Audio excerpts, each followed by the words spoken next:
Hello everyone, welcome back to my channel. बहुत सारे students को डाउट है इम्पॉर्टेंट क्वेश्चन से रिलेटेड। अगर मैं बताऊं, फर्स्ट सेमेस्टर यूनिवर्सिटी एग्ज़ाम हो या फिर कोई भी आपका सेमेस्टर का यूनिवर्सिटी एग्ज़ाम हो, इम्पॉर्टेंट टॉपिक्स एज सच कुछ होते ही नहीं है।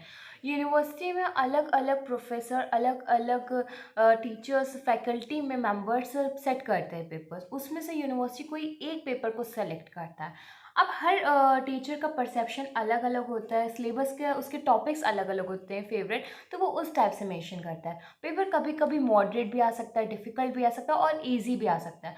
बट इन तीनों में एक चीज़ कॉमन है, पेपर एक ऐसा होगा जिसको कोई भी करके पास हो सकता है।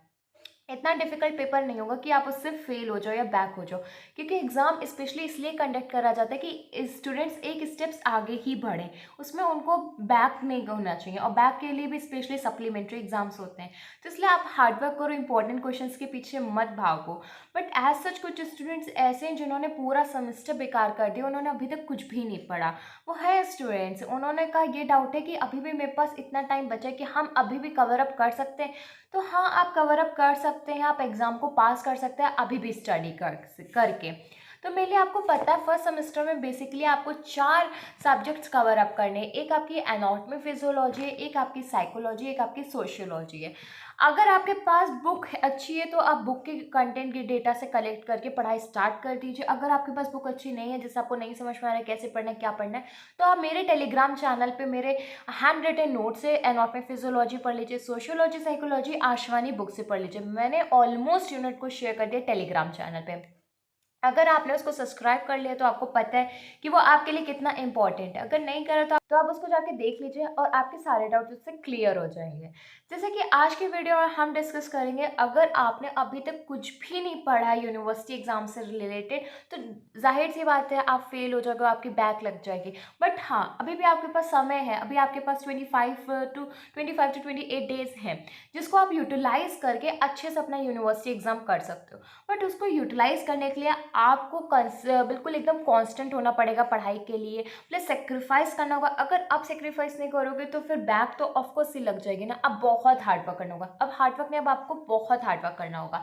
क्योंकि अगर आप पढ़ाई में जब तक कि अपने आप को रगड़ोगे नहीं, तब तक कि आप चमकोगे नहीं, ये सच है। जब तक कि आप पढ़ाई को समय नहीं दोगे, तब तक कि रिजल्ट वाले दिन आपको कोई समय नहीं देगा, ये सच है। इसीलिए मैं कहती हूँ कि अपने आप को थोड़ा समय दो, अपने पढ़ाई को दो, क्योंकि आपका फ्यूचर आपकी पढ़ाई है। आपने अगर एक कोर्स परस्यू करा है, जैसे कि बीएससी नर्सिंग हो या फिर आपने कोई भी कोर्स परस्यू करा, जब तक कि उस कोर्स में आप टाइम नहीं दोगे, जब तक कि उस कोर्स के लिए आप पढ़ोगे नहीं, टाइम नहीं निकालोगे, तब तक कि कुछ नहीं होगा।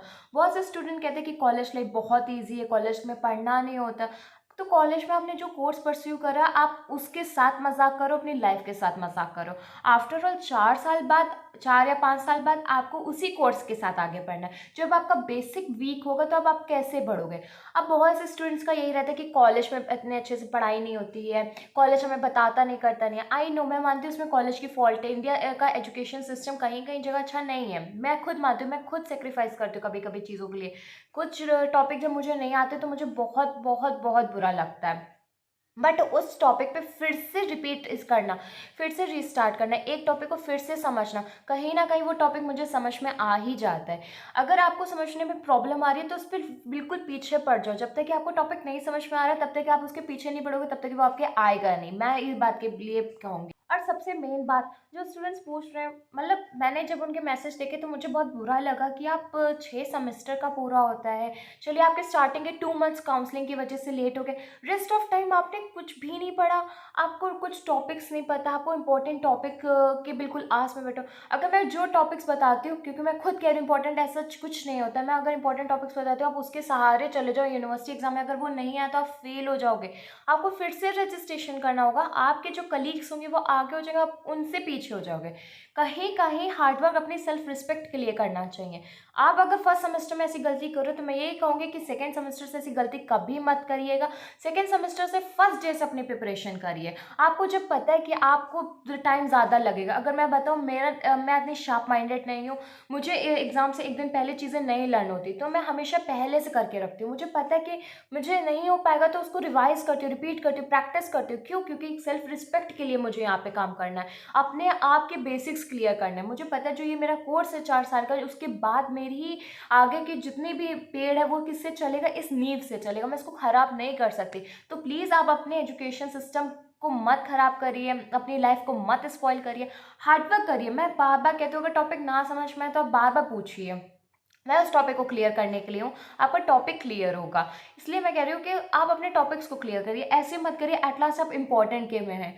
चलिए कोई नहीं, आप अगर इंपॉर्टेंट में हैं तो मैं आपको इंपॉर्टेंट बताऊंगी। वो इंपॉर्टेंट ऐसा बिल्कुल 100% नहीं कि वो यूनिवर्सिटी एग्जाम में आ जाएंगे, 50-50 होता है। अगर आ जाएंगे तो आप पास हो जाएंगे, नहीं आएंगे तो फिर आपकी बैक भी लग सकती है। इसीलिए मैं आपको सच बता रही हूँ, क्योंकि बहुत से चैनल्स तो इंपॉर्टेंट बता देते हैं और इंपॉर्टेंट ऐसा कुछ होता ही नहीं है यूनिवर्सिटी एग्जाम में। मैंने खुद 2 सेमेस्टर के एग्जाम दिए यूनिवर्सिटी से, उसके बाद से मुझे पता चला। कॉलेज में इंपॉर्टेंट क्वेश्चंस की पीडीएफ्स आती है, 120 इंपॉर्टेंट क्वेश्चन, 500 इंपॉर्टेंट क्वेश्चन, सब बच्चे उसको पढ़ के जाते हैं। जब एग्जाम आता है तब बच्चों को क्लियर होता है कि इंपॉर्टेंट तो कुछ होता ही नहीं है। यूनिवर्सिटी खुद इस तरीके से पेपर सेट करती है कि उसको कोई प्रिडिक्ट नहीं कर सकता। हाँ, कभी कभी ऐसा प्रिडिक्शन हो सकते हैं सही, बट कभी कभी नहीं होते हैं। इसीलिए मैं आपसे कहूँगी कि आपने फर्स्ट सेमेस्टर अपना बर्बाद कर दिया, अपना वेस्ट करा है, किसके वजह से करा I don't know, but second same से ऐसा मत करिएगा, ये मेरी तरफ से आपको रिक्वेस्ट है। अगर आप ये कोर्स परस्यू कर रहे हो, अगर आप इस कोर्स में आए हो, तो प्लीज़ आप अपने साथ और इस फील्ड के साथ मजाक मत करिए। आप अपने साथ जो मजाक करें ना, इसकी भरपाई आपको खुद आगे भुगतनी पड़ेगी। इसीलिए मैं कह रही हूँ कि प्लीज़ हार्डवर्क स्टार्ट कर दीजिए। बिना हार्डवर्क के तो कुछ नहीं होगा, आप पास भी नहीं हो सकते बिना हार्डवर्क के। इसीलिए मैं कह रही हूँ कि स्टार्ट कर दो। फर्स्ट सेमेस्टर तो चलिए आपका लॉस्ट हो गया, मैं खुद मानती हूँ। सेकंड सेमेस्टर से बिल्कुल मत करिएगा। फर्स्ट सेमेस्टर में बेसिकली आपके 4 सब्जेक्ट हैं। जिन्होंने अभी तक नहीं स्टार्ट करा, ये वीडियो उन्हीं के लिए है। तो साइकोलॉजी और सोशियोलॉजी, तो हम इस वीडियो में जनरली साइकोलॉजी और सोशियोलॉजी को डिस्कस करते हैं। जनरली आप 5 दिन में साइकोलॉजी कंप्लीट करिए और 5 दिन में सोशियोलॉजी कंप्लीट करिए। अब इसको कैसे कंप्लीट करना है मैं वो बताने जा रही हूँ, आप उसके थ्रू से कंप्लीट कर सकते हैं। जैसे कि आपको पता है साइकोलॉजी में स्पेशली आपकी कितनी इंपॉर्टेंट यूनिट है। जैसे कि आपकी पहली यूनिट बहुत ही ज़्यादा इंपॉर्टेंट है, आपकी तीसरी यूनिट बहुत ज़्यादा इंपॉर्टेंट है, 5वीं यूनिट बहुत ज़्यादा इंपॉर्टेंट है, एक छठी यूनिट बहुत ज़्यादा इंपॉर्टेंट है और एक आपकी लास्ट यूनिट। तो आपकी टोटल यूनिट कितनी इंपॉर्टेंट है? सेल्फ एम्पावरमेंट आपके लिए इंपॉर्टेंट है, कॉग्निटिव प्रोसेस आपके लिए इंपॉर्टेंट है, आपके लिए पर्सनैलिटी इंपॉर्टेंट है, mental health and mental hygiene और इंट्रोडक्शन ऑफ साइकोलॉजी।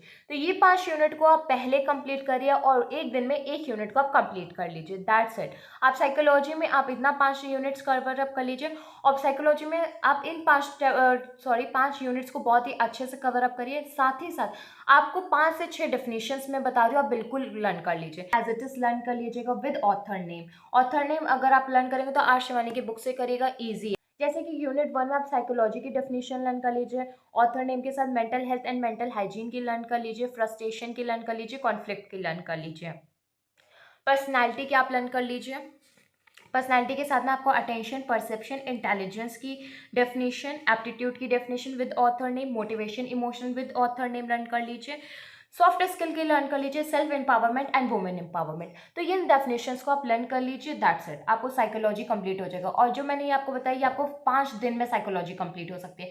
जो मैंने आपको 5 यूनिट्स बताया, आप इनको एक दिन में एक यूनिट कंप्लीट करिए और जो डेफिनेशंस बताई हैं आप आज लिख लीजिए एक पेज पे अच्छे से ऑथर नेम के साथ, उसको 5 दिन रिवाइज करिए, लर्न करिए, रिवाइज करिए, लर्न करिए, रिवाइज करिए, मॉर्निंग में, इवनिंग में, नाइट में, जैसे आपको शेड्यूल मिले उस अकॉर्डिंग। और 5 दिन में आपकी साइकोलॉजी कंप्लीट हो जाएगी।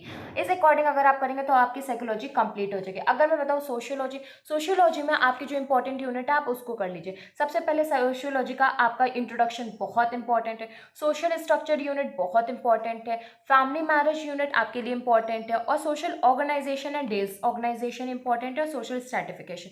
तो इसमें आपकी इंपॉर्टेंट यूनिट है unit 1 introduction, unit 2, unit 4, unit 5 and unit 6। इसमें भी 5 यूनिट है जो बहुत इंपॉर्टेंट है। सोशियोलॉजी भी आप 5 दिन में कंप्लीट कर सकते हैं। सोशियोलॉजी में आपको डेफिनेशन किसकी लर्न करनी है?